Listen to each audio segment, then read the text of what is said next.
Essence de marque. Je suis Amélie Rigano et je souhaiterais aujourd'hui vous parler de la stratégie de réussite. Qu'est-ce que c'est que cette stratégie de réussite? Vous le savez ou pas, mais dans votre vie, vous avez forcément connu des succès, des échecs également. Pour certains d'entre vous, parler de ses propres réussites peut être difficile, pour d'autres ça l'est moins. C'est-à-dire que lorsque j'accompagne des individus, que ce soit en groupe ou de manière individuelle, certaines personnes ont du mal à parler de leur réussite. Je pense que c'est vraiment important de prendre conscience de ce que vous avez pu faire qui a été un succès dans votre vie. Qu'est-ce que c'est qu'une réussite? Une réussite, c'est quelque chose que vous avez fait et que vous avez bien fait. Ça peut être un projet complexe, mais ça peut être aussi quelque chose de tout simple. Qu'est-ce que je peux vous donner comme exemple? Vous avez pu réussir dans votre vie un examen. Vous avez pu passer votre permis de conduire et réussir. Vous avez pu atteindre un objectif de carrière qui vous tenait à cœur et là vous en êtes très fier. C'est une réussite. Mais vous avez pu un jour vouloir réaliser pour vos enfants ou pour des amis un gâteau. Et c'était pour vous quelque chose qui pouvait vous sembler très complexe et que vous avez fait. Donc, vous voyez, une réussite, ça peut être vraiment quelque chose de très simple. Et il s'avère qu'en réalité, lorsque l'on réussit quelque chose, sans le savoir, on met en œuvre un certain nombre d'éléments stratégiques qui sont pour la plupart inconscients. Mais lorsque vous comparez ces différentes réussites entre elles, vous allez vous rendre compte que vous utilisez plus ou moins toujours le même cheminement. Alors comment vous allez procéder pour savoir quelle est votre stratégie de réussite et à quoi est-ce que cela va vous servir? Admettons que vous ayez un objectif très précis et vous avez envie, bien sûr, que ce soit une réussite, vous avez envie d'atteindre un certain succès.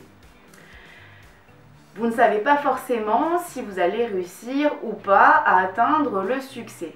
Eh bien, ce que je vous conseille de faire, c'est d'utiliser cet outil de stratégie de réussite en partant, par exemple, de 3 réussites principales que vous avez eues dans votre vie. Comme je vous le disais, vous pouvez utiliser des éléments de réussite qui soient importants, voire beaucoup moins.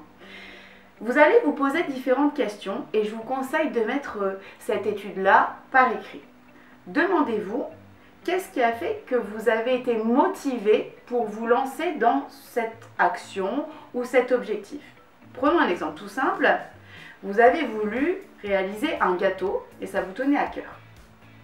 Dans quel état d'esprit vous étiez avant? Est-ce que vous aviez de l'appréhension? Est-ce que vous étiez motivé? Est-ce que vous étiez curieux? Qu'est-ce qui se passait à l'intérieur de vous à ce moment-là? Donc ça, c'est votre état interne avant de mettre en place quelque chose. Ensuite, qu'est-ce qui s'est passé? Est-ce que vous êtes allé faire des recherches sur Internet, dans des livres? Est-ce que vous êtes allé demander à votre maman, votre grand-mère, un ami, des conseils pour confectionner?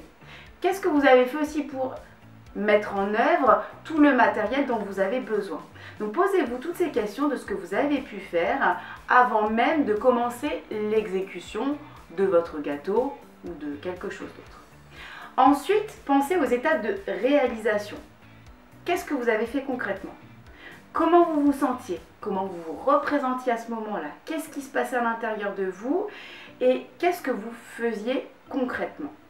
Et puis, lorsque vous avez terminé la confection de votre gâteau ou tout autre objectif, qu'est-ce qui vous a fait dire que cet objectif était une réussite? Quels étaient les éléments qui vous ont permis de vous dire « ça y est, c'est fait, c'est réussi ». Comment vous vous sentiez à l'issue de cette réussite et derrière, qu'est-ce que vous aviez envie de faire encore davantage? Alors, je vous donne l'exemple d'un gâteau.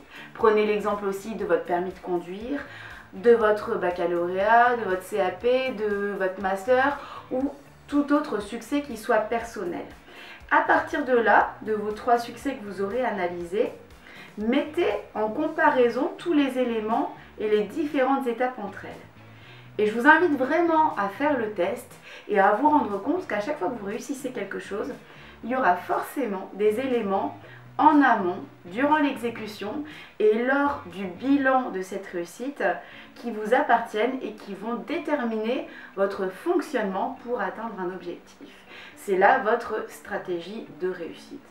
Alors évidemment, quand je le fais dans le cadre d'un accompagnement personnel ou accompagnement de groupe, j'apporte des ingrédients supplémentaires que je ne pourrais pas forcément déterminer dans ces quelques minutes-là. Mais je vous invite vraiment à faire le test en toute autonomie et me faire part des résultats que vous aurez pu constater. Voilà, j'espère avoir pu partager avec vous quelques pistes qui vous permettront de savoir comment réussir quand vous avez un objectif. A très bientôt sur Essence de Marque.